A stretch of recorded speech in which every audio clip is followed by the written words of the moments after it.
Creatinine കൂടുതലായിട്ട് kidney complaint വരുന്ന ഒരുപാട് ആളുകളുണ്ട്. ക്രിയാറ്റിനിൻ കുറയാനായിട്ട് എന്താണ് ചെയ്യേണ്ടത്?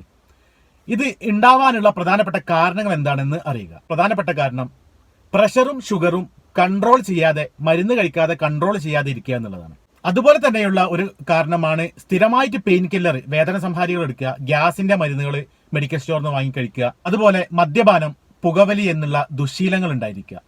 അപ്പോൾ ഈ ക്രിയാറ്റിനിൻ കൂടുതലുള്ള ആളുകൾ ഇത് കുറയാനായിട്ട് ചെയ്യേണ്ട കാര്യങ്ങളാണ്. ഒന്നാമതായി പ്രോട്ടീൻ ഉള്ള ഭക്ഷണങ്ങൾ മാക്സിമം കുറക്കുക. അതായത് മത്സ്യം, മാംസാദി ആഹാരങ്ങൾ, അതുപോലെ ചെറുപയർ, കടല പോലെയുള്ള നട്ട്സ്, ബദാം പോലെയുള്ള പ്രോട്ടീൻ അധികമുള്ള ഭക്ഷണങ്ങൾ പൂർണ്ണമായിട്ടും നിർത്താൻ കഴിയുകയാണെങ്കിൽ നിർത്തുക. രണ്ടാമതായി പാല്, ചായ, കോഫി എന്ന് സ്ഥിരമായിട്ട് കഴിക്കുന്ന ആളുകളാണെങ്കിൽ അത് മാക്സിമം ഒഴിവാക്കാനായിട്ട് ശ്രമിക്കുക. BP അല്ലെങ്കിൽ ഷുഗർ ഇതുള്ള ആളുകൾ സ്ഥിരമായിട്ട് മരുന്ന് കൃത്യമായിട്ട് കഴിച്ചുകൊണ്ട് അത് കൺട്രോളിലാക്കാൻ വേണ്ടി ശ്രമിക്കേണ്ടതാണ്. ക്രിയാറ്റിനിൻ കൂടുതലുള്ള ആളുകൾ ഭക്ഷണത്തിൽ കൂടുതൽ പച്ചക്കറികളും ഫ്രൂട്ട്സും ഉൾപ്പെടുത്തുക.